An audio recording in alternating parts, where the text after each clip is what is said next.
Hello guys! Welcome back to my channel. So for today's video ay i-film ko yung journey ko sa pag-register as Miss MITL. Sobrang big milestone to. Kung sakali mong mapili tayo sa screening, and hindi ko sure kung para sa akin to. And it's one thing I want to experience ever since. Pero nauuna lagi yung takot ko, lalo pag nasa stage na.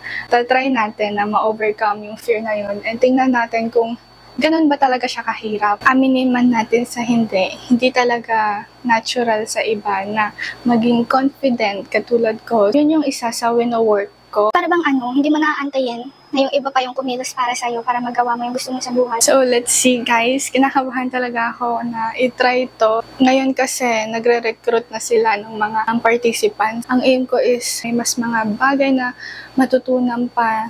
And I also want to try to have control over my life with the guidance of the Lord, of course. So, I really hope na mag-work to. Medyo parang experiment talaga siya sa sarili ko and never pa talaga akong sumasali sa major pageants and all. Pero yeah, let's see. Mahal niyo ako sa journey na to. I really don't know kung ano mangyari. There's still fear inside me. Pero yun nga, gusto ko talagang maka-overcome ng fear sa sarili ko. And gusto ko talaga na this year na gumawa ng something uncomfortable. Pero at the same time, nagiging masaya ako sa ginagawa ko. Oh my gosh, kinakabahan talaga ako, promise. Ayan o, turn Miss MITL ka agad. Ano bang ginagawa mo sa sarili mo? 3, 2, 1, go. Na-submit na. Okay, gagawa na natin yung first step.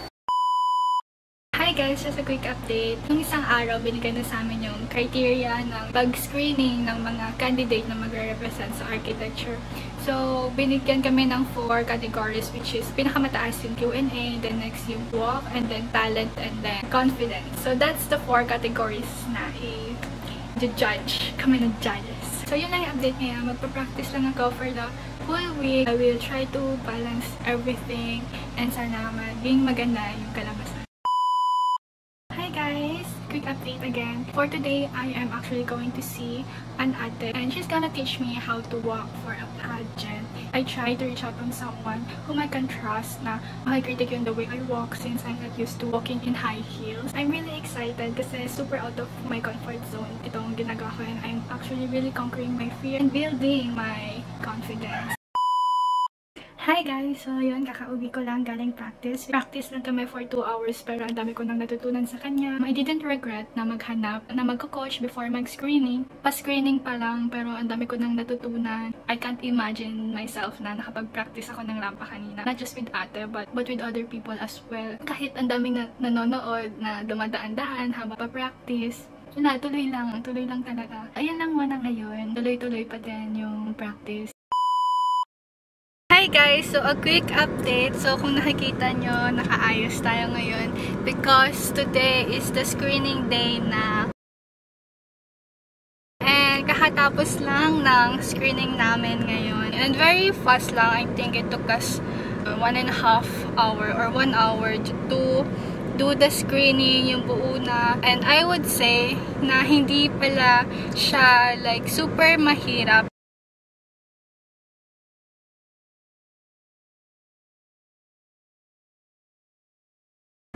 Unlike dun sa unang expectation ko kasi nung una parang super na-overwhelm ako, naunahan ako ng takot pero this time nga sabi ko ayoko nang humanap ng validation sa ibang tao and I wanted to decide on my own. And aside from that, and obviously na ako yung napili to represent guys, alam nyo kung bakit? Kasi yung isa kong dapat makaka-compete ay nag-back out, unfortunately. Hindi ko alam yung reason. Hindi rin nila alam yung reason. Pero, ay, bakit kaya? Sayang. Kasi parang, alam mo yun, gusto mo yung makikita mo kung para sa'yo ba talaga din yung yung may pagpipilian. Pero, ayan. Pero kung para sa akin talaga, yun na lang yung mindset ko na nag-screening na lang ako for formality. Pero if pageant is something that that na iniisip mo na gusto mo pero naunahan ka ng fear, girl, just take the first step. Tulad ng ginawa natin nung una, hindi ko alam kung tama ba yung ginagawa ko or not, pero super worth it. 1 week pa lang yun, screening pa lang, ang dami ko na talagang natutunan. What more pa kung ano sa mga susunod. So yeah, i-update ko kayo lagi sa aking journey sa pageant na to. Itong top na to, galing lang yung okay guys. Itong off shoulder, ito yung sinuot ko. And ayun lang guys, I hope you like this video and I'll make a part 2 na lang sa preparation ko naman sa mismong pageant na to represent our department. Hanggang hindi pa rin ako makapaniwala.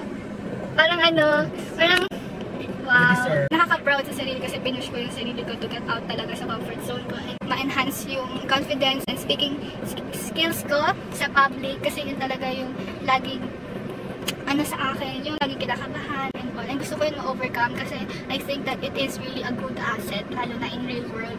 Ayun. That's all. I hope you like this video. Bye!